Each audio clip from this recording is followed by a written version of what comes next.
How's it going, DC Squad? Super, I hope. Today we're going to be having a look at the MAFEX Justice League Cyborg action figure.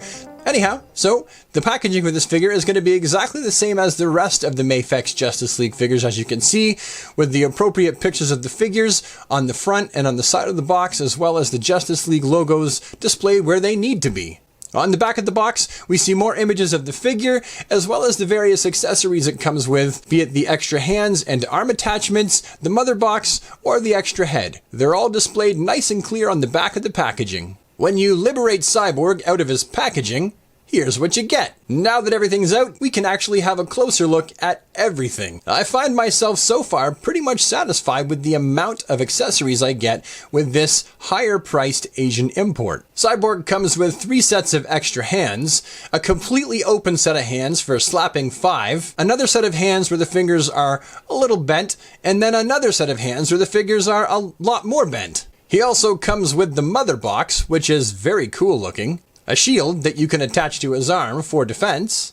Cyborg also has not 1, but 2 separate arm cannon attachments. Very cool. You could put 1 on each arm, or you can just use 1 at a time. Cyborg also comes with another head that you can pop off the one that comes on the body and put the new one on the shoulders, and voila! New head.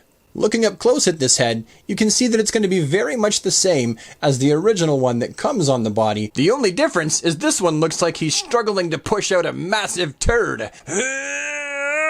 So yeah, not a bad spread of action figure accessories to come with this MAFEX Cyborg figure. So far, I'm impressed. Let's have a closer look at the figure now. And what a figure it is! Starting at the toes and working our way up to the face, you can actually see that the level of detail in this figure is just crazy. Every nook and cranny has been just filled with detail. I'm really liking the effort they put into making this action figure really look like Cyborg from the movie. He just looks absolutely fantastic. From all sides, front, back, left, right, any angle, they really have done a good job of sculpting this figure. I'm really impressed. Looking closer at this figure, again, it's so evident that they wanted to do something really cool with this figure. Maybe that's why it took so long to get the Cyborg out in comparison to the Superman and the Batman and the Flash. I don't know. Either way, I'm sure glad they didn't just shovel him on out the door, because it really pays off with this figure. The devil is in the details, and the devil is all over this figure. No, wait.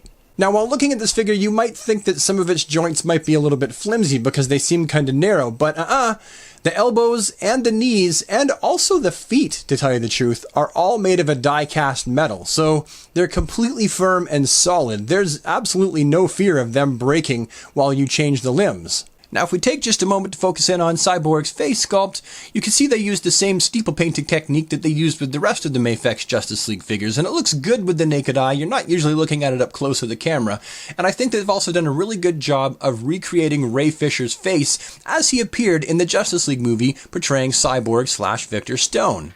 I like the fact that they've used a black wash to break up the Cyborgian parts of his face, and I think that all the paint actually ended up where it's supposed to go, aside from the blue dot on his forehead, which in mine did kind of end up off-centered.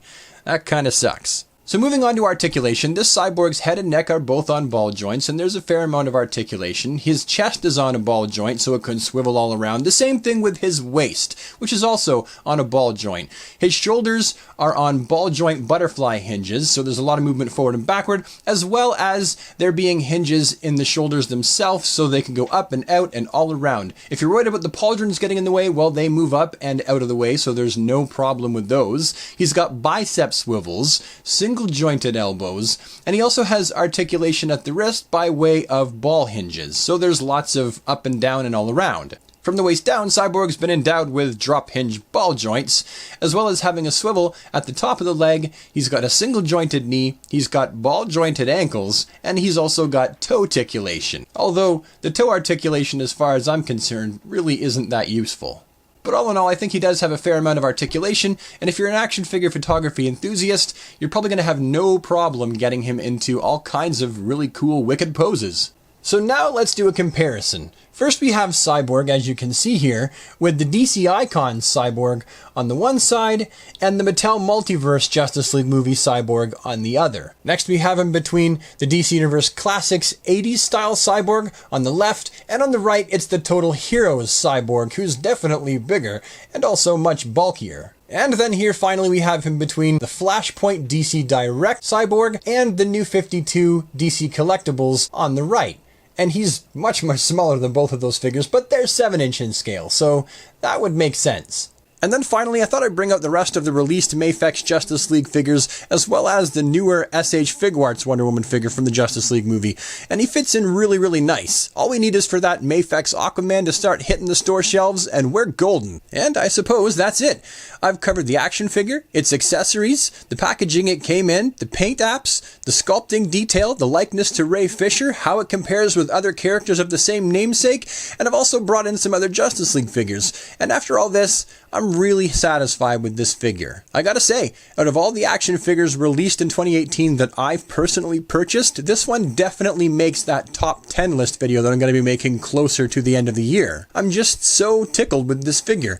I love the sculpting, I love the paint quality, I think it does look quite a bit like Ray Fisher, and I think it does the best job so far at representing Cyborg from the Justice League movie, compared to any other action figure of him that's been made so far. Seriously, this figure gets a 9.5 out of 10 for me. The only reason why I dock half a mark is because the blue dot on his forehead didn't end up in the right place. But had the dot ended up right in the middle, I probably would give this figure a 10 out of 10. I just really like it. I know you hear that a lot, but I don't buy figures I typically don't like. So it's hard for me to give a figure a really terrible mark. But you know what? These are just my opinions and the points of view of one action figure enthusiast, and you're gonna have your own, so leave them down in the comments section below, because myself and I'm sure other people in the comments would like to hear them. If you liked this video, please bop it with a thumbs up.